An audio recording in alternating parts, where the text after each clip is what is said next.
আসসালামু আলাইকুম। সবাই কেমন আছেন? আশা করি সবাই ভালো আছেন। যে যেখানে থাকেন সুস্থ থাকেন, ভালো থাকেন। তো একটা রেসিপি নিয়ে আসলাম আপনাদের সাথে শেয়ার করার জন্য। তো এটা মুসুরি ডাল রান্না করব, আর এটা বটবটি ভাজি করব। তো ভিডিওটা দেখতে থাকেন সবাই।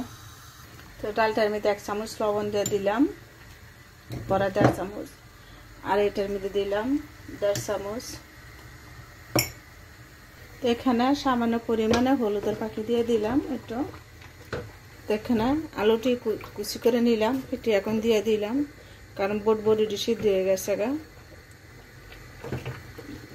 আলুটি অনেক পরেই দিলাম, তো এটা দিয়ে 10 মিনিট সিদ্ধ করবো। তো এখানে হলুদের পাখি দিয়ে দিলাম, মানে হঠাৎ করে মন চাইছে পাতলা ডাল খাওয়ার জন্য, তাই রান্না করতেছি। কারণ এটা অল্প করে বসাইছি, ছেলে মেয়ে খাইব না, শুধু আমরা দুজনে খামো। তো ডালটার মধ্যে এখন গরম পানি দিয়ে দেব, আর বেশি পানি দেব না। তো এখানে টমেটো দিয়ে দিলাম ডালের সাথে। এখানে পেঁয়াজ দিব না, তো 2টা কাঁচামরিচ ছিঁড়া দেব, আর রসুন দিয়ে বাগার দেব। তো আমি ডাল ভাজি সব কিছু রসুন দিয়ে বাগার দিই। এখানে রসুন দিয়ে দিলাম, তো বটবটিটা আমি রসুন দিয়ে বাগার দেবো, আর রসুন দিয়ে বাগার দিলে একটা গ্যারান আছে। আমি যখন যে কোনো সবজি বাগার দিই, ডাল রসুন দিয়ে বাগার দিই। এখানে শুকনো মরিচ দিয়ে দিলাম, এখন বটবটি দিয়ে দিলাম,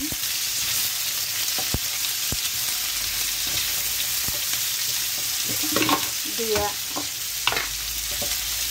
এটা বাগার শেষ হলে ডাল বাগার দেবো। ডাল বাগার শেষ হলে পরে মাংসটা করে বসাবো, মাংসটা পরে রান্না করবো আজকে।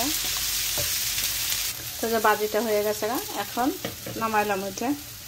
তো এখানে তেল দিয়ে দিছি। তো ডাল বাগারের মধ্যে অনেক তেল লাগে, এটা ডাল বাগারের মধ্যে যত তেল দিব তত ডাল স্বাদ হয়। এটা রসুন দিয়ে বাগার দেবো, আর এই যে ডালটা হয়ে গেছে। তো এখানে অনেকটি টমেটো দিছি, পেঁয়াজ দিই নাই, কারণ পেঁয়াজ দিলে আমার কাছে ডালটা স্বাদ পাই না, এই কারণে আমি পেঁয়াজ দিই না, রসুন দিয়ে বাগার দিই। আর এখানে এটা মনে হয় 5 ফোড়ন বলে, তো 2টা শুকনো মরিচ দিলাম গ্যারানোর জন্য। হয়ে গেছে এখন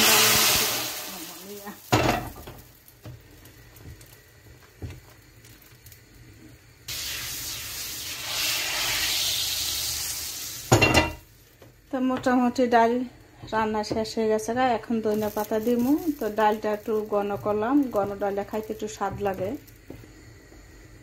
তো এখন ধনিয়া পাতাটা দিয়ে দিতেছি। এটা টপের মধ্যে লাগাইছিলাম বাসায়, তো ওইখান থেকে নিয়ে আসছি, কারণ আমাদের এখানে এখনো ঠান্ডা কমে নাই, তার কারণে আর টমেটো লাগাইতে হয় নাই।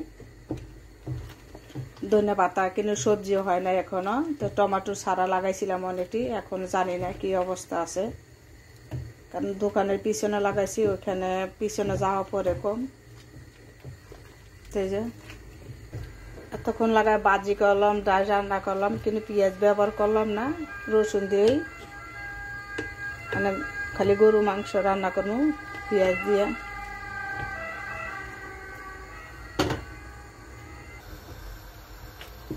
তো যেটা রান্না হলো এটা মুসুরি ডাল, এই যে দেখতে কি সুন্দর কালারটা আসছে, অনেক সুন্দর কালার।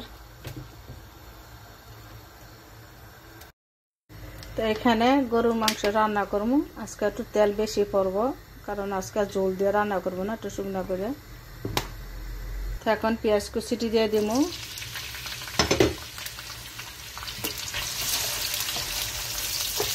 এখানে বটবটি সিদ্ধ করছি বসাইছি, কারণ যদি আমি ভর্তা বানাবো, বটবটি ভর্তাটা অনেক স্বাদ।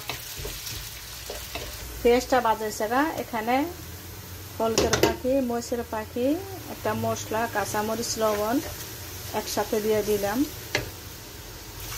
এখানে একটু পানি দিয়ে দিব মশলাটা কষানোর জন্য। আদা রসুনটা আর জিরা বাটাটা একটু পরে দিব। এখানে জিরা বাটা আর আদা রসুন বাটা দিয়ে দিলাম। এখানে আলু দিয়ে দিলাম, কারণ আলু দিলে একটু ভালো লাগবে, এই কারণে দিলাম। এখন মশলাটা কষানো হয়ে গেছে, আর 5 মিনিট কষাবো। আমার মশলা একটু কষাই অনেকক্ষণই, কারণ পুরাটা ভিডিও আপনাদের দেখাই না, অল্পই দেখাই। মশলাটা কষানো হয়ে গেছে, এখন মাংস দিয়ে দিব। মাংসটি গরম পানি দিয়ে নিছি, আর 5 মিনিট ভিজায় রাখছিলাম গরম পানির মধ্যে। তখন অনেকটা ময়লা যায়, সে ময়লাটা কাটটা জায়গা মাংস থেকে।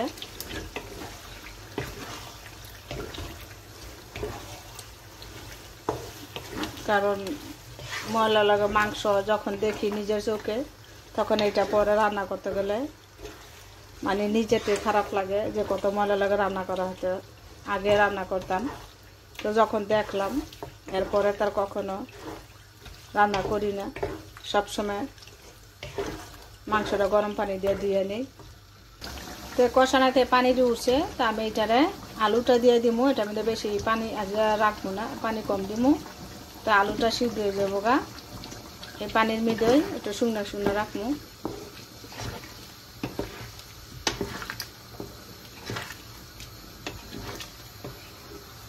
মাংসতে একটু পানির ছিল, আর আমি সামান্য পরিমাণ হালকা একটু পানি দিছিলাম। তো 2 পানি মিশায় এখন আলুটা সিদ্ধ হইব, আর এই পানিটা একটু শুকাইব।